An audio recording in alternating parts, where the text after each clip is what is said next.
Je vous invite à lire en fait deux textes que notre frère Marc a préparé pour ce matin. Le premier se trouve dans Apocalypse chapitre 22, les versets 1 et 2. Et le deuxième sera en fait dans l'Ancien Testament, dans le livre du prophète Jérémie. Donc je vais vous lire en fait ce premier texte, vous le voyez, hein, c'est qui est projeté. Je vous lis dans la version qui est sensiblement la même, il y a d'autres petites différences, mais je vous lis donc chapitre 22, versets 1 et 2.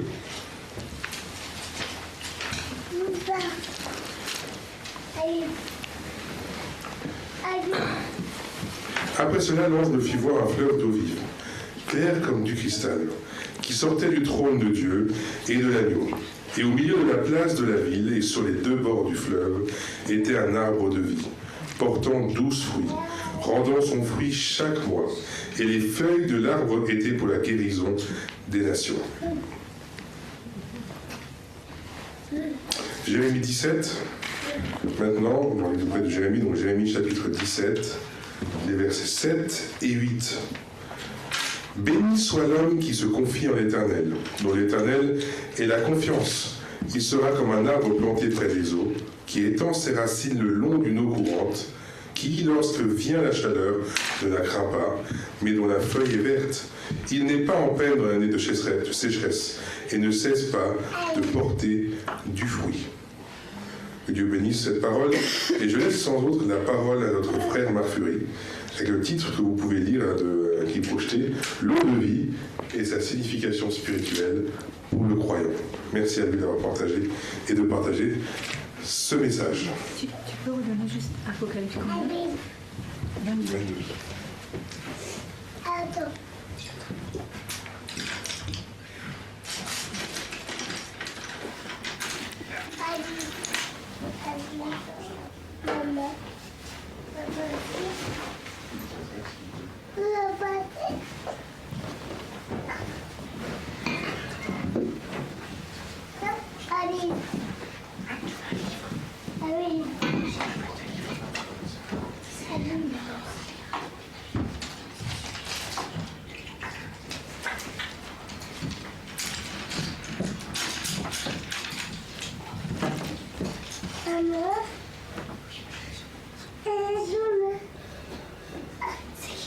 Alors, chers frères et sœurs, bonjour. Je ne vois pas encore mon image. Est-ce qu'il y a un délai peut-être? Ah, voilà. Maman, c'est ça?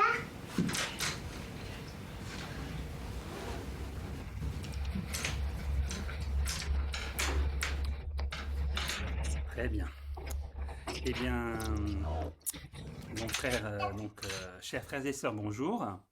J'espère que vous allez tous bien et que votre semaine s'est bien déroulée avec le Seigneur, malgré parfois les épreuves ou les difficultés que la vie peut apporter à tout un chacun. En tout cas, c'est un grand plaisir pour moi de pouvoir ouvrir aujourd'hui la parole de Dieu avec vous pour mieux comprendre ses voies et ses plans et sa volonté pour son peuple, pour ses enfants, vous et moi. Donc aujourd'hui, j'aimerais vous présenter en fait un message qui sera en deux parties. Donc ce sera la première partie d'une étude dont je prévois de partager donc la deuxième partie le sabbat soir lors de notre rencontre de Pâques.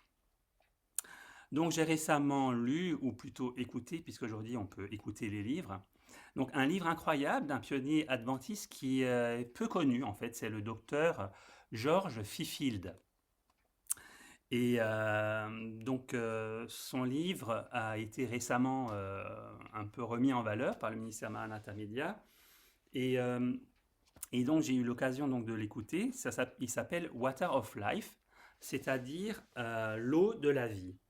Et il aurait très bien pu avoir été écrit par un membre de notre mouvement actuel, qu'on appelle souvent aussi le mouvement dit du quatrième ange, parce que c'est un ange qui vient après les trois anges d'Apocalypse 14, et qui est vraiment en harmonie avec notre compréhension de Dieu et de Jésus, et de la manière dont il nous apporte la vie, en modèle source et canal.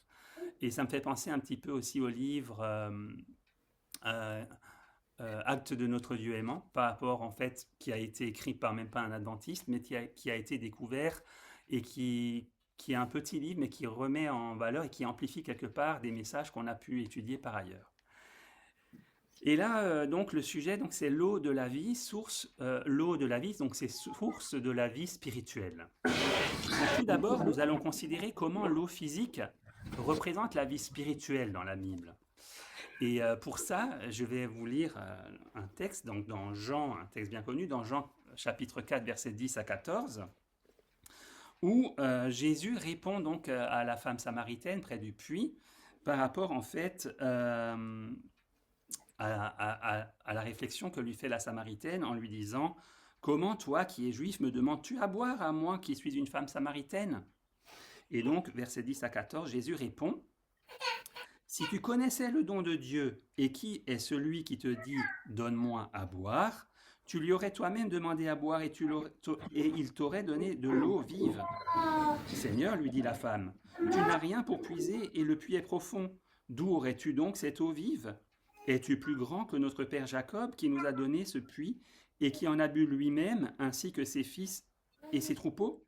Jésus lui répondit, « Quiconque boit de cette eau aura encore soif, mais celui qui boira de l'eau que je lui donnerai n'aura jamais soif, et l'eau que je lui donnerai deviendra en lui une source d'eau vive qui jaillira jusque dans la vie éternelle. » Donc par ce texte, nous voyons que l'eau physique dans notre monde naturel est une illustration parfaite de la présence de Dieu dans le monde spirituel.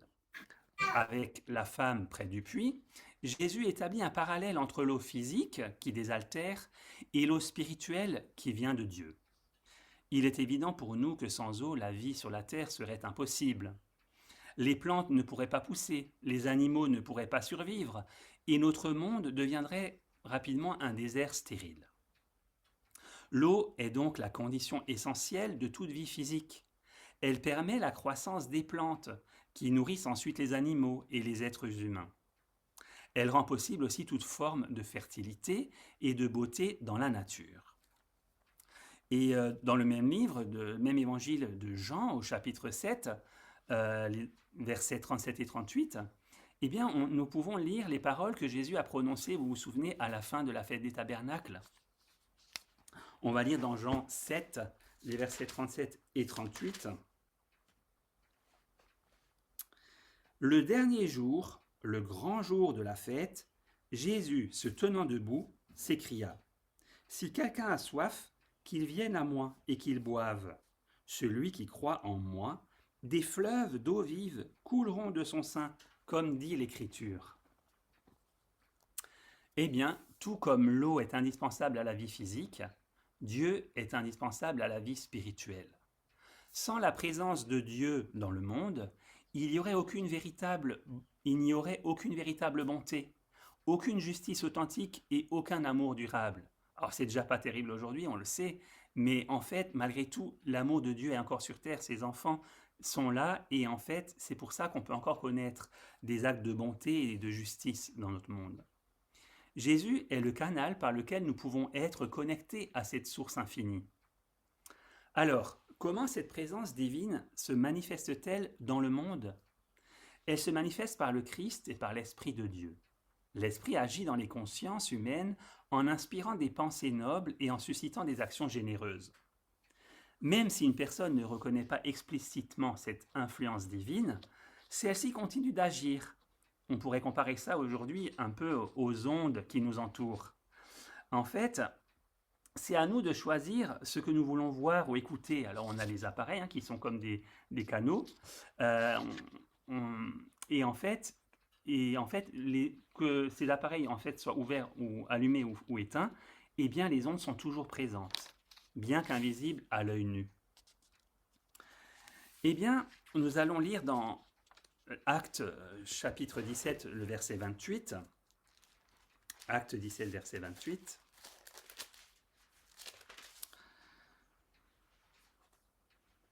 C'est donc, je crois que c'est Luc qui a écrit ce livre. Donc il dit en fait, il voulut, donc versets 27 et 28, et qu'il cherchasse le Seigneur et qu'il s'efforçasse de le trouver en tâtonnant, bien qu'il ne soit pas loin de chacun de nous. Car en lui, nous avons la vie, le mouvement et l'être. C'est ce qu'ont dit aussi quelques-uns de vos poètes, de lui nous sommes la race. Donc, Eh bien, c'est en Dieu que nous avons la vie, le mouvement et l'être.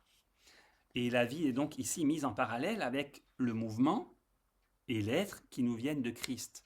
Car en fait, ce qui fait que nous sommes vivants, c'est que nous sommes des êtres toujours mobiles, en action, que ce soit dans nos pensées, que ce soit dans ce que nous faisons, notre travail. Eh bien, quand nous sommes en mouvement, nous sommes vivants. Nous lisons aussi donc dans Jacques chapitre 1, les versets 16 à 17.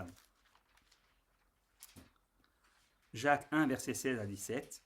« Ne vous y trompez pas, mes frères bien-aimés, toute grâce excellente et tout don parfait descendent d'en haut, du Père des Lumières, chez lequel il n'y a ni changement, ni ombre de variation. » Donc, lorsqu'une personne manifeste de la bonté envers une autre personne, par un service ou une parole de réconfort par exemple, eh bien cette bonté trouve son origine dans la présence spirituelle de Dieu. Sans elle, l'humanité aurait depuis longtemps sombré dans la corruption totale. Le monde moral serait devenu un désert comparable à une planète privée d'eau. On voit donc que l'image de l'eau vive symbolise bien la vie spirituelle que Dieu communique à l'humanité. Et dans ce contexte, nous pouvons comprendre que confesser le Christ, c'est pas seulement venir à l'église ou chanter des louanges, qui est très bien, mais ça revient à reconnaître qu'il est le canal du Père par lequel vient la vie divine, en fait, que tout vient, tout don parfait, toute vie et tout don parfait transite quelque part, par le Christ. Beaucoup de croyants pensent que confesser le Christ, donc, consiste principalement à témoigner publiquement sa foi ou à participer à des réunions religieuses. Donc, il y a une compréhension plus profonde, et c'est donc de reconnaître que toute vie vient de Dieu. L'être humain, livré à lui-même, ne possède pas de véritable justice. Les qualités morales telles que l'amour, la compassion et le sacrifice trouvent leur origine dans la présence divine. C'est-à-dire, nous comprenons que sa présence et sa puissance, c'est en fait son Esprit Saint. Imaginez un peintre, par exemple, qui exposerait plusieurs tableaux dans sa maison. Et parmi tous ces tableaux qu'il a peint lui-même de sa propre main, il y aurait un chef-d'œuvre d'un ami qui lui aurait prêté en fait son tableau, mais un ami plus talentueux que lui. Et imaginons en fait que des visiteurs viennent dans sa maison et admirent en fait toutes les œuvres, mais tout d'un coup ils remarquent ce tableau tout spécial. Si en fait il cachait que c'était pas lui l'auteur de ce tableau, mais son ami, il trahirait son ami en fait. Eh bien, il en est de même lorsqu'un être humain s'attribue le mérite du bien qu'il accomplit. Il refuse alors de reconnaître que c'est Dieu qui est l'auteur de toute bonne chose dans sa vie. Donc c'est important en fait de reconnaître en fait Dieu et Jésus par lequel Dieu a fait toutes choses comme étant à l'origine de toutes les bonnes choses que nous pouvons accomplir et ne pas nous en attribuer la gloire. Donc confesser le Christ consiste donc à reconnaître constamment que Dieu est la source de toute bonté et à lui en attribuer la gloire, l'honneur. Dans la nature, l'eau suit un cycle qui est bien connu. Donc, on en parle assez régulièrement, l'océan constitue la grande réserve d'eau de la planète. Cette eau va s'évaporer donc de l'océan et des mers et va former des nuages, puis retomber sous forme de pluie et retourner finalement à l'océan par des rivières. Et c'est ce cycle continu de l'eau qui permet donc à l'eau de circuler continuellement et de maintenir la fertilité sur la terre. Eh bien, il en est de même de la vie spirituelle. Dieu est la source de la vie et cette vie se répand dans le monde entier par le Christ et par le Saint-Esprit. Les êtres humains reçoivent cette vie et la renvoient vers Dieu par la prière, la gratitude et l'adoration. Nous voyons donc que la relation entre Dieu et l'humanité forme un cycle spirituel comparable au cycle de l'eau sur la terre et dans la nature. Et vous connaissez peut-être cette citation bien connue en fait dans nos milieux d'Ellen White, qui en parle très bien dans son livre Jésus-Christ au premier chapitre, c'est à la page 11. Donc, un peu avant, elle parle donc du ministère des anges et en fait de leur vigilance inlassable pour protéger donc les enfants de Dieu. Et ensuite, elle dit, premier paragraphe, page 11, mais laissons de côté ces manifestations moins importantes, donc le ministère des anges, pour contempler Dieu en Jésus.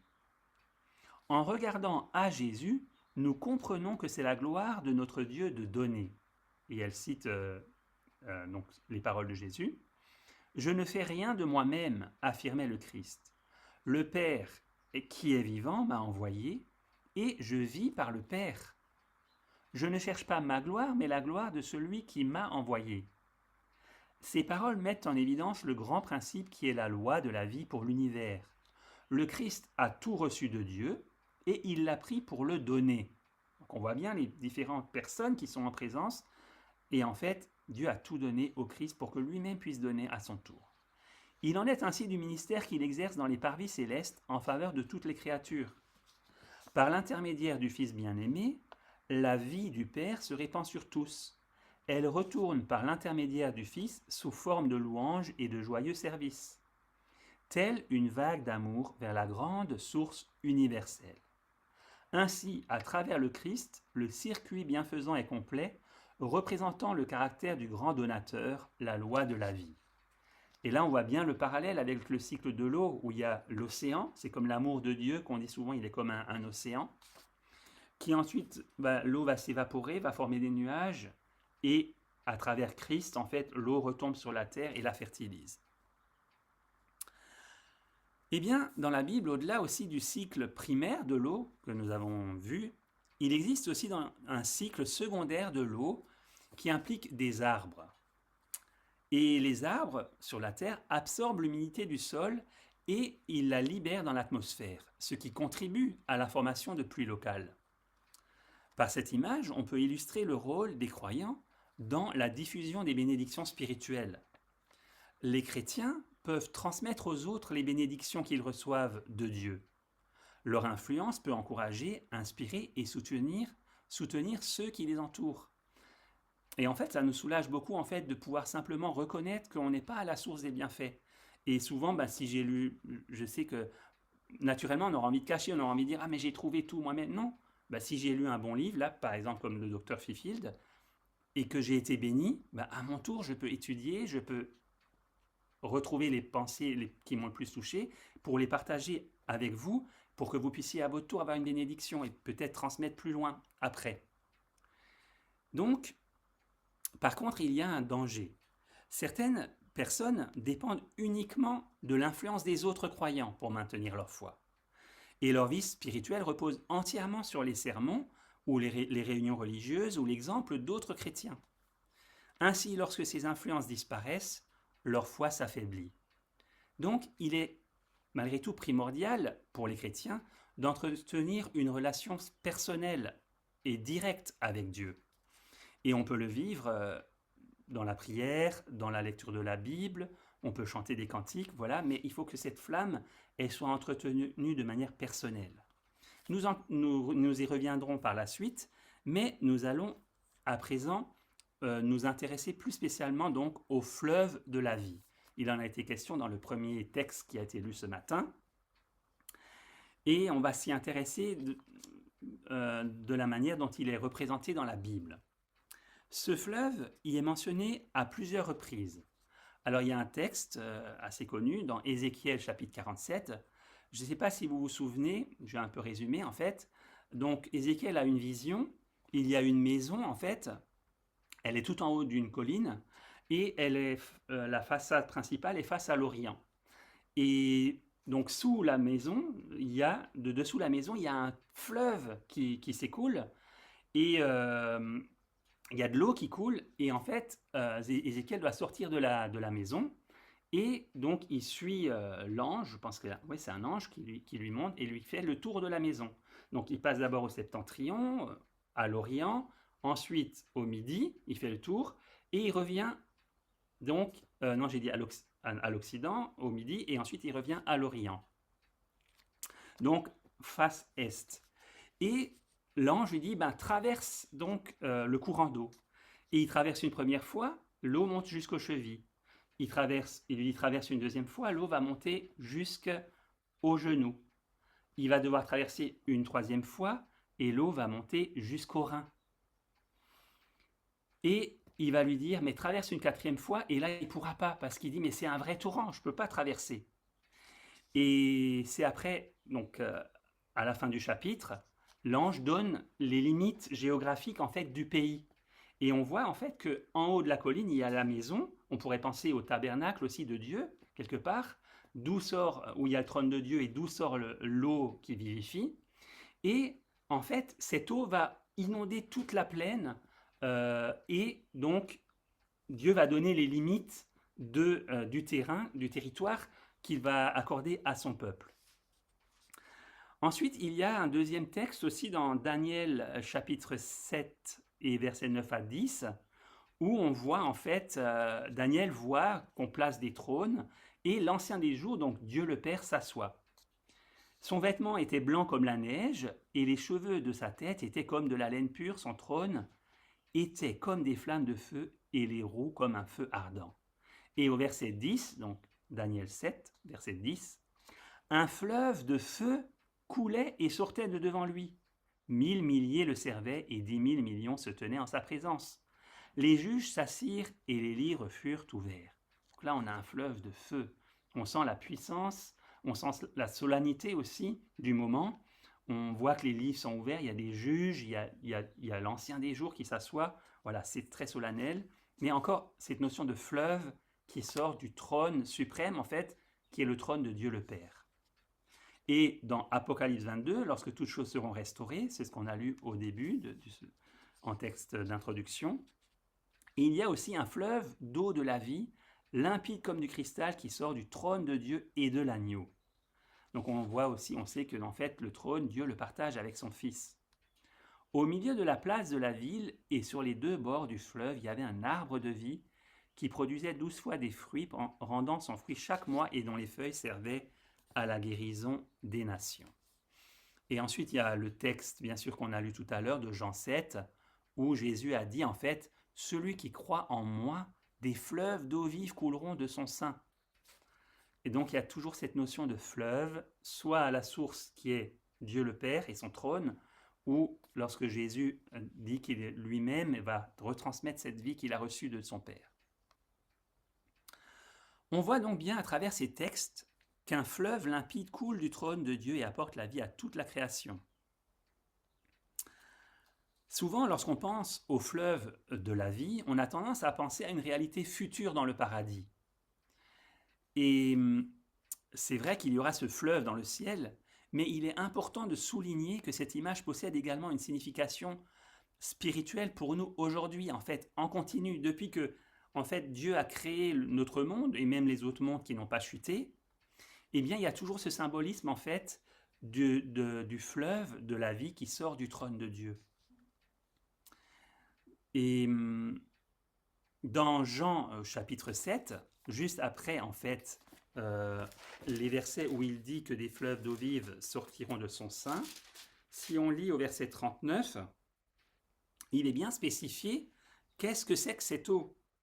Il dit cela de l'esprit que devaient recevoir ceux qui croiraient en lui, car le Saint-Esprit n'avait pas encore été donné, parce que Jésus n'avait pas encore été glorifié.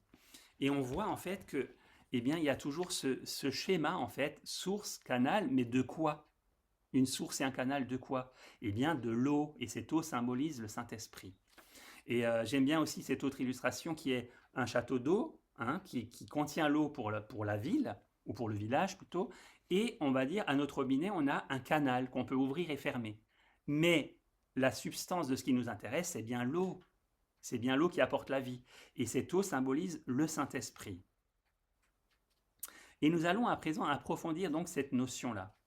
Premièrement, je dirais que, contrairement à certaines idées reçues, l'Esprit de Dieu n'a pas commencé à agir à la Pentecôte, mais il a agi depuis le commencement, puisque dès la Genèse, nous sommes en présence de l'Esprit de Dieu. Vous vous souvenez, il se mouvait au-dessus des eaux. Les prophètes, les patriarches et les croyants de l'Ancien Testament ont tous été guidés par cet Esprit divin. La Pentecôte représente simplement un moment où les disciples étaient enfin prêts à recevoir pleinement cette puissance spirituelle. Ils avaient eu Jésus parmi eux, maintenant ils savaient qu'il était encore vivant puisqu'ils l'avaient vu monter au ciel, mais il était invisible. Et c'est cette présence et cette puissance est restée avec eux et s'est donc manifestée sous la forme des langues de feu à la Pentecôte. Et il s'est passé aussi les baptêmes, comme vous savez, etc. Avant la crucifixion, les disciples de Jésus avaient encore des ambitions personnelles et ils espéraient que Jésus établirait un royaume politique dans lequel ils occuperaient des positions importantes. La crucifixion a détruit ces ambitions et les disciples ont alors compris que suivre le Christ signifiait accepter la souffrance et le rejet. Et c'est cette transformation intérieure qui les a préparés à recevoir l'Esprit de Dieu, ce qui nous invite à nous poser la question de savoir qu'est-ce qui dans notre vie peut être un obstacle à notre préparation à rencontrer Dieu. Et aussi nous demander que signifie pour nous aujourd'hui recevoir cette eau vive.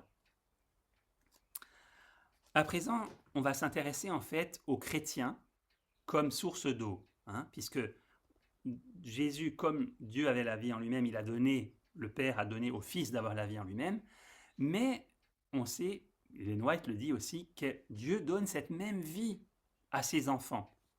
Donc nous aussi, nous sommes appelés à être comme des sources d'eau vive, non pas que nous la produisions nous-mêmes, mais on peut la transmettre. Tout comme les arbres dont nous avons parlé précédemment, chaque croyant peut devenir une source d'eau vive. On va lire 1 Corinthiens 3, verset 16 et 2 Corinthiens 6, verset 16. Donc 1 Corinthiens 3, verset 16. Ne savez-vous pas que vous êtes le temple de Dieu et que l'Esprit de Dieu habite en vous? Et 2 Corinthiens 6, verset 16. Quel rapport y a-t-il entre le temple de Dieu et les idoles? Car nous sommes le temple du Dieu vivant, comme Dieu l'a dit. J'habiterai et je marcherai au milieu d'eux, je serai leur Dieu et ils seront mon peuple. À travers ces passages, nous voyons que nous sommes des temples pour l'Esprit de Dieu qui habite en nous. Et c'est pourquoi il ne doit pas y avoir de place pour les idoles. Lorsque Dieu habite dans notre cœur, nous devenons un canal par lequel la vie divine peut atteindre les autres. Et à partir de là, on pourrait classer les chrétiens, les croyants, en 3 catégories. Alors, il ne s'agit pas de mettre des étiquettes à des personnes qu'on connaît, mais on peut voir, un peu comme la parabole du semeur aussi, Jésus l'a fait, on peut voir qu'il y a différentes catégories par rapport à cette notion d'eau. Donc, tout d'abord, il y a donc ceux qui ressemblent plutôt à des dépressions naturelles, qui vont retenir l'eau de pluie. Leur expérience spirituelle est limitée à un événement du passé et ne se renouvelle pas. Et celle-ci va donc ressembler à un marais d'eau qui est impropre au développement de la vie. Donc en fait, c'est de l'eau qui stagne et voilà, il va y avoir peut-être des algues, etc. Mais on sent qu'il n'y a pas de vie, il n'y a pas de poissons, de grenouilles, etc. Ça stagne. Il y a aussi d'autres chrétiens qui ressemblent plutôt à des puits qui contiennent de l'eau, mais qui dépendent des pluies locales. Donc quand il y a eu des fortes averses, qu'il y a eu, voilà, à la sortie de l'hiver, qu'il a eu beaucoup de neige, de pluie, etc., le niveau du puits est assez haut. Et il va rester, mais il va baisser tranquillement, parce qu'en fait, il n'y a plus de pluie, c'est plus alimenté de l'extérieur, et donc leur vie spirituelle dépend fortement de ces influences extérieures. Lorsqu'il y a des rencontres spirituelles, ou des temps spirituels forts avec des prédications, des réunions de prière, et l'entourage aussi de la communauté chrétienne, ils sont pleins de vie spirituelle. Mais dès que le contexte change, cette vie disparaît, et ils se trouvent vulnérables lorsque vient la sécheresse. Ensuite, il y a un troisième type donc de croyants qui est représenté par le puits qu'on appelle le puits artésien. Alors c'est un mot un peu savant. Ça veut simplement dire qu'il est alimenté par une source profonde et constante. Ce n'est pas juste une nappe phréatique, mais c'est de l'eau qui va circuler. Et il y en a en fait des puits qui sont même plus bas que le niveau de la source qui les alimente, et en fait les pluies débordent en continu. J'ai fait une recherche sur Internet, sur Wikipédia, et il y a des puits comme ça, ils ne se contentent pas d'être remplis d'eau, mais ils débordent en continu. Et ce puits-là représente le croyant qui possède une relation personnelle avec Dieu. Et cette relation ne dépend pas des circonstances. Même dans les épreuves, il continue de puiser en Dieu la paix de l'âme et la constance nécessaire pour marcher avec Dieu. Joseph, par exemple, dans l'Ancien Testament, il a bien illustré ce type de croyant, car même dans ses heures les plus sombres, il n'a jamais cessé de mettre sa confiance en Dieu. On pourrait aussi, par exemple, citer Daniel dans la fosse aux lions et tant d'autres héros de la foi. Ces croyants ont une vie spirituelle stable et peuvent donc être en bénédiction pour les autres. En temps de sécheresse, ils savent encore puiser en Dieu la vie nécessaire. Et je pense aussi à Paul, sur le bateau, il y a eu l'orage, tout le monde était paniqué. Lui, il a encore eu foi en Dieu, il a dit « On va y arriver, j'ai confiance, je connais mon Dieu ». Donc, un puits artésien, donc ce puits qui est connecté à une nappe souterraine, il a le pouvoir de transformer un désert en oasis. Bien qu'esclave et prisonnier, Joseph a fait du pays d'Égypte une source de bienfaits pour sa famille, en temps de famine. Cela nous montre qu'un croyant rempli de l'Esprit de Dieu peut transformer son environnement pour le mieux. Quand bien même Joseph a été vendu comme esclave, il a été trahi par la femme de son maître, il a été en prison, eh bien, sa foi constante en Dieu a fait que, eh bien, au moment de la famine, lui, il a été au plus haut poste et il a pu fournir sa famille en blé pour éviter donc la famine et la mort des siens. Et le Seigneur nous invite à nous poser donc cette question. Quel type de chrétien suis-je ? Comment puis-je développer une relation personnelle et directe avec Dieu ? Si le croyant est le temple du Saint-Esprit, sa vie intérieure peut être comparée aussi à un jardin. Dieu protège son cœur comme un jardin précieux où poussent des plantes parfumées qui représentent les vertus spirituelles. Lorsque l'Esprit agit comme un vent, le parfum de ces vertus se répand autour du croyant et en bénit d'autres autour de lui. Et nous allons à présent revenir, comme prévu tout à l'heure, à la question de l'arbre de vie. Et on va donc approfondir la comparaison que fait la parole de Dieu entre le croyant et un arbre planté près d'un cours d'eau. Cet arbre tire sa vie de l'eau et continue à produire des fruits même pendant les périodes de sécheresse. Il symbolise ainsi la personne qui se confie en Dieu, mais dans les difficultés, elle reste forte et continue à porter des fruits spirituels. Il y a deux textes donc, dans la Bible. Il y a donc le texte que nous avons lu en introduction, dans Jérémie 17, versets 7 à 8, et il y a aussi le psaume 1, qui est bien connu, qui a cette même thématique où on voit en fait que l'homme qui se confie en l'Éternel est comme un arbre planté près d'un courant d'eau. Donc, il trouve son plaisir dans la loi de l'Éternel, il la médite jour et nuit. Il donne son fruit en sa saison. Son feuillage ne se flétrit point. Tout ce qu'il fait lui réussit. Ça nous rappelle aussi l'arbre planté dans le texte d'Apocalypse, près du fleuve. Il a un tronc à l'est, à gauche et à droite, en fait, de part et d'autre du fleuve. Il se rejoint au-dessus. Et en fait, il porte du fruit tous les mois. Donc, en continu, quasiment, il y a du fruit tout le temps.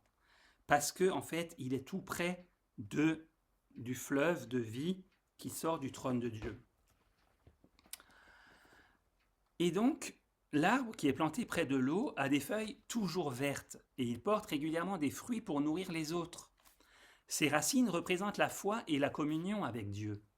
Plus les racines sont profondes et plus l'arbre sera stable.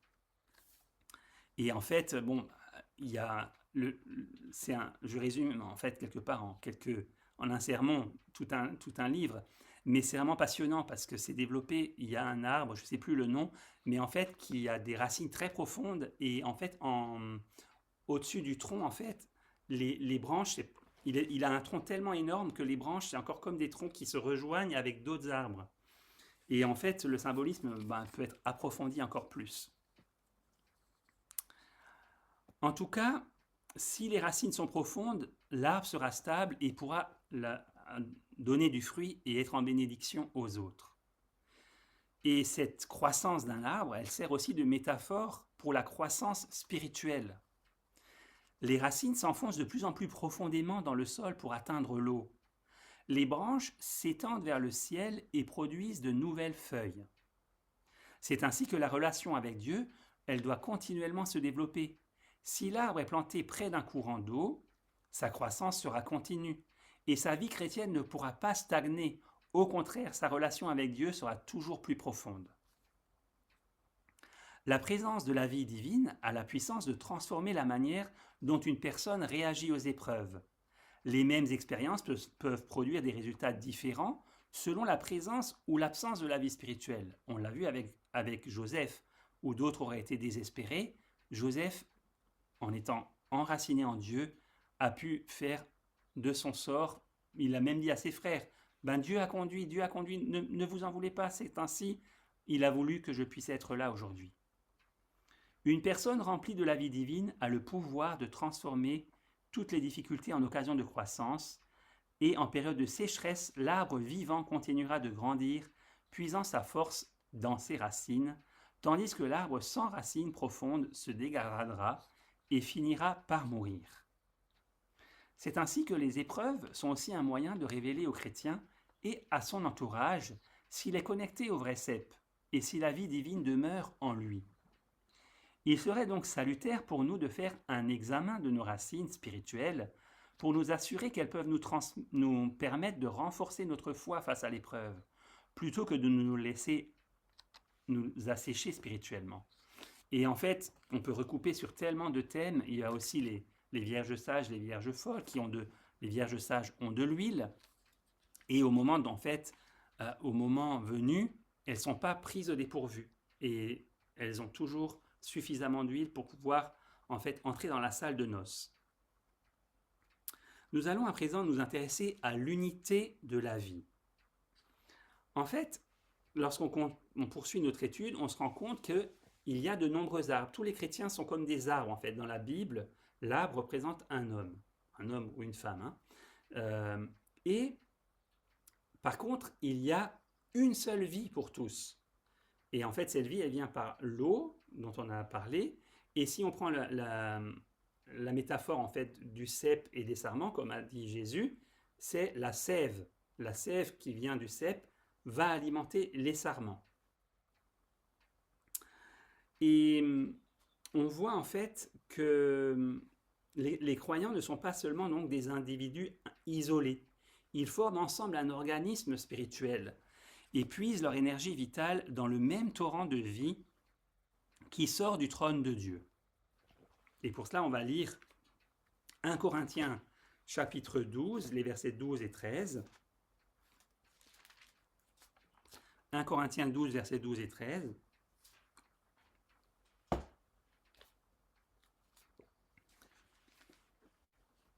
Car comme le corps est un et a plusieurs membres, et comme tous les membres du corps, malgré leur nombre, ne forment qu'un seul corps, ainsi en est-il de Christ. Nous avons tous, en effet, été baptisés dans un seul esprit, pour former un seul corps, soit juif, soit grec, soit esclave, soit libre, et nous avons tous été abreuvés d'un seul esprit. Et là, on voit encore donc l'esprit qui est symbolisé par l'eau. Paul compare l'Église à un corps composé de nombreux membres, unis par un seul esprit. Tandis que dans Apocalypse 22, on a vu que Jean décrit cette unité comme un arbre de vie unique, nourri par la même source. Dans l'histoire de la chrétienté, il y a toujours eu malheureusement des divisions, mais elles étaient d'origine humaine. Dans le plan de Dieu, la véritable unité est une unité spirituelle. Jésus lui-même a dit que c'est l'amour qui animerait ses disciples. En fait, c'est par cet amour qu'on reconnaîtrait les véritables disciples de Jésus. nous allons à présent parler de la communion de la vie spirituelle. Lorsque les croyants forment ensemble un organisme spirituel, une communion profonde se développe entre eux, tandis qu'ils partagent la vie divine, tout comme Jésus l'illustre en fait dans la parabole du cep et des sarments. On peut également comparer cette communion à deux arbres dont les branches se rejoignent et partagent la même sève. Et c'est vrai que nous, près de chez nous, bon, c'est quand même à 2-3 km, mais bon, on est en pleine campagne, c'est une promenade qu'on fait, c'est pas très loin. Et en fait, on arrive près d'un cours d'eau et on aime bien descendre. Là, il y a encore peut-être c'était un endroit où avant des bateaux partaient, je sais pas. Il y a des pierres en marbre, on s'assoit dessus. Et il y a un arbre, et on appelle ça les arbres qui s'aiment, en fait. Parce que, en fait, il y a deux troncs à la base, mais en haut, ils se sont rejoints. C'est-à-dire que petit à petit, il y a une branche qui a frotté contre l'autre branche, et en fait, c'est devenu un seul tronc. Et en fait, la branche, elle est comme ça, c'est une grosse branche, et elle rentre carrément dans le tronc de l'autre arbre. Donc, c'est deux arbres, en fait, qui sont devenus un seul arbre et qui partagent la même sève. Et pour le chrétien, en fait, pour les chrétiens, le plan de Dieu est que la même vie spirituelle les anime et qu'ils deviennent ainsi profondément unis et portent du fruit à sa gloire. Alors, quels sont les fruits de l'esprit donc dans la Bible? Vous connaissez certainement le passage. C'est dans Galates chapitre 2, verset 22. Non, il n'y a pas de verset 22, c'est Galates 5, pardon. C'est Galates 5, verset 22. Mais le fruit de l'esprit, c'est l'amour, la joie, la paix, la patience, la bonté, la bénignité, la fidélité, la douceur, la tempérance. La loi n'est pas contre ces choses. Donc, voilà, ça c'est les fruits de l'esprit. Le principe d'un arbre qui porte du fruit est que ces fruits ne peuvent être fabriqués, mais découlent directement de la vie de l'arbre et de son enracinement dans la terre. De même, les vertus chrétiennes apparaissent naturellement lorsque la vie divine agit dans l'âme. Et j'aime bien cette illustration, en fait, souvent, à Noël, on plante un sapin qu'on a coupé. Enfin, c'est pas que nous on le fait, mais c'est la tradition. Et en fait, on va suspendre des boules. Alors on va dire, ouais, ça fait joli. Mais personne ne peut se nourrir à ces boules parce que, en fait, c'est que de la façade, ça brille, mais il n'y a pas de vie. C'est immangeable, en fait. Si on veut, en fait, porter du fruit, eh bien, il y a un seul moyen, en fait, c'est de planter un arbre et de l'arroser et peut-être lui mettre de l'engrais. Et en son temps, à la saison voulue, quand il sera prêt, il donnera du fruit.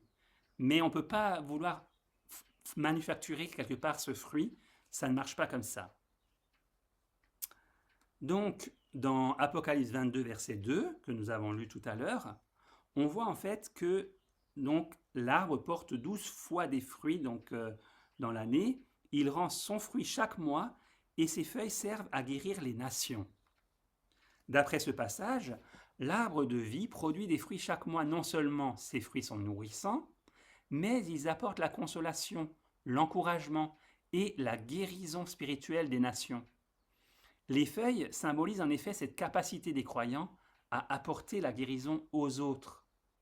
Ils apportent la guérison, en fait, dont la source est Dieu. Et malheureusement, souvent, les hommes ont tendance à ne voir que le visible. Et c'est pour ça que même lorsque, je crois que c'était Paul qui était en voyage, et en fait, quand il s'est fait mordre par un serpent, eh bien, tout d'un coup, ils ont dit, il est puni des dieux, etc. Mais quand ils ont vu qu'il lui est rien arrivé, ils ont dit, c'est un dieu, on va l'adorer. En fait, il n'y a pas de juste milieu, en fait. Lui, il a dit, non, moi, en fait, c'est Dieu qui fait les miracles. Même pour les guérisons, c'est pareil. Même les anges eux-mêmes disent, ne vous prosternez pas devant moi, parce que c'est Dieu qui est l'auteur, en fait, de toute puissance et de toute bonne chose. Donc tout cela nous invite à nous interroger quant aux fruits spirituels qui se manifestent dans notre vie et à la manière dont chacun peut apporter la guérison aux personnes blessées par la vie. Les promesses de la parole de Dieu deviennent des moyens de guérison spirituelle. Donc on sait qu'il y a de nombreuses promesses. On dit qu'il y en a 365. Il y en aurait 365, je ne les ai pas comptées moi-même, mais une pour chaque jour de l'année. Et comme on ne les lit pas tous les jours, il y en a largement de quoi partager, de quoi pour nous et pour les autres. Donc en guise de conclusion, je dirais qu'en fait, il y a une vision en fait cohérente de la vie spirituelle qui est fondée sur plusieurs images naturelles. Donc d'abord l'eau qui symbolise l'esprit, le fleuve qui est la vie qui sort du trône de Dieu, les arbres qui sont donc les hommes sur la terre et le jardin dans lequel on peut cultiver aussi des fruits, des légumes. Dieu est la source infinie de la vie. Cette vie se manifeste dans le monde par le Christ et par le Saint-Esprit. Ensuite, les croyants qui s'ouvrent à cette vie deviennent eux-mêmes des sources de bénédiction pour les autres. En étant enracinés en Dieu, ils portent des fruits spirituels et participent à une grande unité spirituelle qui dépasse toutes ces divisions qui sont purement humaines. Cette vie divine produit alors des fruits en fait visibles, donc qu'on a vu tout à l'heure dans Galates 5, verset 22, et une unité spirituelle qui est le lien de l'amour du Christ. Le salut, c'est donc une transformation intérieure par laquelle nous sommes tous invités à retrouver cette vie divine. Que le Seigneur vous bénisse tous alors que vous choisirez de croire en Christ de manière à être vous-même des canaux de vie dans ce monde assoiffé de l'amour de Dieu. Amen.